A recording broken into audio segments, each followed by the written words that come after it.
Hey folks, how you doing? Welcome to our next exit. This here is a humdinger of a campsite, Pearland, I think. This is not where we're supposed to be. We're supposed to be up at Glacier National Park until I think the 1st of September or something like that. But we've had a little bit of change of plans. We enjoyed this boondocking, South Dakota, Wyoming, Montana, Idaho. It's been exactly what we hoped it would be, and probably quite a bit better than we figured it would actually be. Our solar panels have worked perfect, and our old wore out golf cart batteries have hung right in there. But it's been the portable power stations that's saved us. But here at Little Diamond, they put in a number of 50 amp sites. There's no sewer here, but we're pretty used to no sewer. So we got water and 50 amp electricity. They got some really good hiking trails. They've got this lake. These kids, the water looks kind of okay, but it looks kind of black. But kids are swimming in it every day. They're fishing in it. The swimming pool, it's been up in the hundreds for a few days. And I think this week's going to be in the 70s mostly. So it's just really been a great site and a nice break for Pearl and I both. We've been about 3 months since we've been in full hookup sites for any length of time, except to just dump and fill up with water. So we're over here and just kind of relaxing. And then we're going to head, I think we're going to Crescent Bar here in a week or so and get back on schedule. So we have to come back and see Glacier another summer. And I wish I could tell you why we gave up on going to Glacier. I'm not really sure Pearl or I, either one, could tell you the reason why. It just ended up, we kind of liked the idea of having reservations and knowing where we're going. This 3 months of boondocking and not knowing for sure where we were going to be next week and stuff, we just kind of had enough of that. And the one place that we thought we were going to stay up at Glacier, it looked like it wasn't going to work out. So we decided instead of going on up to Glacier, we would just hit on 90 and just cut across to here Little Diamond up at Spokane. And then another reason is Daryl and Priscilla. That's a couple. You remember Daryl from the 2021 Quartzsite rally? He had the Razor side by side and was just a hoot. Everybody's smiling. And everybody's been waiting for this. Can you? Anyway, they were going to be in the area, so they stopped by. We got to spend the day with them and have dinner with them, and we got to bounce a couple of ideas off of them about what they thought about next year's rally. And we'll talk about the 2022 Next Exit Boondocking Rally down in Quartzsite here in just a little bit. But I want to show you, I think, if you're up in this area, here on 90, when we went from West Yellowstone over to Spokane, Idaho seems to be really pro boondocking, RVer, and we found free dump sites, free campsites, low price campsites, and I'm going to point a couple of those out just so you've got that information if you're up in this area. And then we'll talk about the Quartzsite rally and kind of tell you what we're thinking about there. So without a doubt, Yellowstone National Park and the Grand Tetons, those are the real highlights of what draws people up here. And on the east side of Yellowstone and the Tetons, that's where you got the really beautiful views, and it's where we wanted to be. But we had a tough time finding the boondocking locations, especially for big rigs like us. But over on the west side, they're all over. In this Caribou Targhee National Forest, they're everywhere. We had no trouble. We scoped it out a couple times, drove from the east side over to the west side just to make sure what all was there. But up by Island Park and south of the town of West Yellowstone, south and a little west, we found a number of really good sites. And then there was a free dump station just 20 miles west of the Island Park there. Well, it's right up at Island Park. But you can find free dump stations pretty regular. But the real surprise for us was on up here at 50,000 Silver Dollar Inn Casino restaurant. They have all kind of stuff there. Totally free RV park. They got water. They got 30 amp hookups, 50 amp hookups. They don't have a lot. Let me show you a little bit about what that looked like. And to us, that's the first time we've seen anything like that.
$50,000 silver dollars is back in Montana, and then just a little bit further you cross the state line back into Idaho. At Kellogg, Idaho, they've got a really nice dump station and fresh water. Yeah, so we got on the way over, I think we was there 3 nights, then we pulled up, dumped our tanks, filled up with water, or we didn't fill up with water because we was coming here to Little Diamond. So I gotta say, Wyoming, South Dakota, Wyoming, Montana, Idaho, those are 3 really good states for boondocking. And I'm sure Pearl and I will be back up here, and hopefully we'll stop at Glacier whenever we come back next time. So speaking of boondocking, that gets us to our 2022 Next Exit Boondocking Rally down in Quartzsite. And we've got some decisions that we got to make. We got to figure some stuff out, and let's start kind of going over that. So our first rally started out just inviting 5 couples that we knew we'd met through the YouTube channel, and it worked out great. It was a lot of fun. There was 5 or 6 couples there, and we did it in 2 locations, Imperial Dam and then up at Quartzsite. Great time, and so we decided to expand it. So in our last rally in January of 2021, we opened it up to our channel to see who might want to come, and we didn't have any idea if it was just going to be Pearl and I and the crickets, or if we was going to actually get people to come. As it turned out, there was 50 RVs showed up and almost 100 people. Mostly couples, 50-ish and older, and a few single people. And it was just totally awesome. And that's what we want to recreate this year, is to kind of open it up, but it's not open to the public. It's pretty much strictly for folks that are subscribed to our channel, that leave comments on our YouTube channel, and people that watch our videos and want to meet us. Well, we want to meet you. We've got over 20,000 subscribers, I think, and we know maybe 100, 200 people that we've met. And we just want to get to know, and we've loved meeting people out when we're out RVing, and we want to get to know more people and meet more people out on the road. So that's the whole purpose of doing it. But it does require a little bit of communication between you guys and us, so that we can make sure it's the right size and doesn't get bigger than what we can actually handle. You start getting 70, 60, 70, 80, 100 RVs, and that's more than Pearl and I can handle. Excuse me, what's his name? Excuse me, what's your name? What? You're not paying attention to me.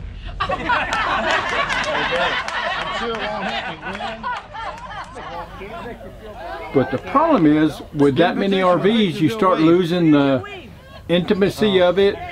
You start, I mean, last year we visit with everybody and meet everybody, but I'm guessing half of those people are going to come back this year, 20 or 25 couples, and quite easily there could be another 50 or so new couples. So that's a lot of people. I don't know if we can do a rally for that many people with just Pearl and I. So we're going to have to get some of you to help us out. It's hard to find enough space. Last year, the Integra group didn't put on their rally, so we kind of took over their spot because they weren't there.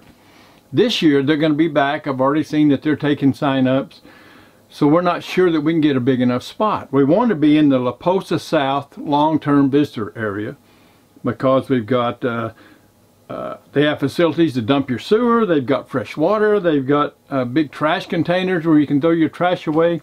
All of those things are issues that you've got to address somehow. So we've got to decide, are we going to limit how many people come this year and keep it down to around 50 RVs, or do we want to open it wide up and get it as many as we can? So let's talk about that for just a little bit. If it does look like we're going to have over 50 RVs show up, we have a couple of options. Let me explain first. There is no charge to come to the RV rally, to the Next Exit Rally. It's totally free. Except for what if you have to pay for your camping to the BLM. You know, that's totally separate from us. But we don't charge anything. It costs $40 for a 2-week permit at the long-term visitor area where we had it last year. And then you can go dump your tanks and stuff whenever you want to.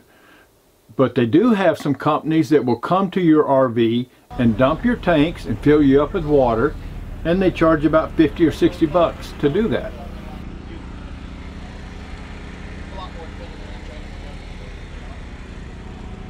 You're the same guy that was here the other morning. Yes, sir. When it was dark.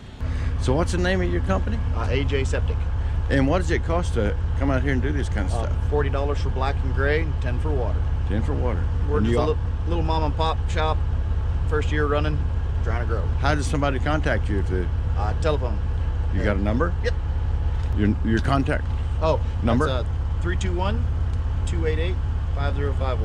Super. All right. And then they just call you and you set up an appointment? Yeah. Meet them out there. Easiest way you can do it is on your Google Maps and just text message your location to me. Come right to you. All right. Perfect. Thanks very much. Thank you. So that's pretty much it in a nutshell. We need to decide, are we going to be like 50 RVs or smaller and try to be at La Posa South where we've got that access to the sewer and water and trash and pay the $40 for your BLM camping permit? Or do we want to go big if enough people want to come and join us, if we get 50, 75, whatever the count might be, and look outside of La Posa South? So it should be fun either way, whether there's a handful of RVs or 100 RVs. We're going to have fun. We're going to have potluck dinners. We're going to be playing bingo. We're going to be doing arts and crafts, going on four-wheel drive rides up in the mountains and the hills. So we just got to decide where, we just got to figure out the exact location. So we just got to figure out how big it's going to be and where can we get enough space. I love the camper. And that being said, we need you to help us figure out exactly where we're going to do it by letting us know if you're coming or not. Now that is pretty cool.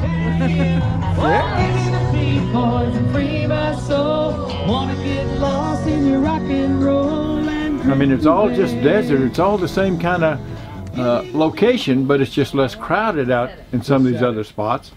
And it's free out there, totally free. But then if you needed to get your sewer dumped, you would hire one of the companies, have them drive out, dump your sewer, bring you some water, and you'd never have to break camp. So there's some advantages going either way. But what we need to ask from you guys is to let us know if you think you're coming. Now this is just a preliminary head count. The dates are going to be January the 22nd to the 30th, and it's the same dates as the Quartzsite Big 10 event. So if you think you're free then and you think you want to come and boondock with us, meet Pearl and I, what we ask you to do is send us an email, send us a picture of yourselves and your RV, and then a little bio of your RV knowledge and experience. Are you full-time or part-time? What part of the country are you from? We had people coming from the Connecticut, Florida, Washington, all over the country. They traveled thousands of miles last year. So let us know where you're from, what kind of experience you've got, how long you've been RVing, and it's just so we can kind of get to know you. It's not open to the public event. The only way you get an invitation to come is to send us that picture, send us your little bio, tell us a little bit about you, and we'll put you on the official list. We'll have a spreadsheet that we'll post. We'll have a website somewhere with that list of people that are attending, but you can't just show up. It's not open to the public. You can't, you know, win any of the prizes. You can't play the bingo. You can't camp in our circle. This is the Next Exit Boondocking Rally, and it's for our YouTube channel subscribers, the folks that watch our YouTube channel and have supported us by watching, and we just want to get to know you guys a little better. So send us that email. We'll start putting a list together, and then we will start discussing about once we get back to Yuma, we'll go up to Quartzsite and scout out some of these sites. If it looks like we need to move outside of the La Posa South, and then we'll let everybody know. We won't know where it's going to be at exactly, other than within about a 3-mile radius of Quartzsite, until we get the spot. You can't make a reservation. You got to get there and camp on it and kind of claim your space. And there's hundreds of thousands of RVers that are trying to claim space. So to get a site this big, we have to get there a little bit earlier, probably get some of you guys to help us stake out some of these spaces, whatever space we pick, and it should be another great event. As you can see, looking at the videos, it was a great time last year, and Pearl and I both are looking forward to 2022, seeing some of the same folks and then meeting some new guys. So let us know. We look forward to seeing you next January, and until we see you again, keep the wheels rolling. Stay safe. We'll see you at the next exit, folks. Hey everybody, welcome to Quartzsite, Arizona, the home of sunshine, coyotes, cactus, these desert rocks, and today, the home of some buckets of rain. We got rain coming down the last couple of hours, and it's supposed to be raining most of the day. This is the backside of our rally, and most everybody showed up already. We've had a great time. I'm gonna throw up a couple more interviews of folks so that you know a little bit more about who all showed up.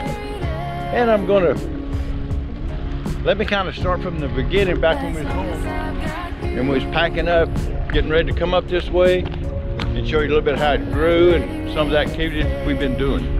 We've had a couple of community meals.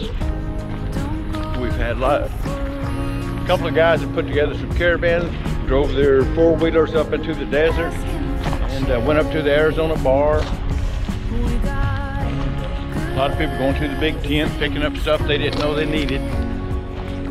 And then the biggest thing is sitting around the campfire. That's been probably the most enlightening for Pearl and I think most folks. People have come here from Maine, Connecticut, Florida, Kentucky, Kansas, Washington, Texas, all over the country. Ton of people here.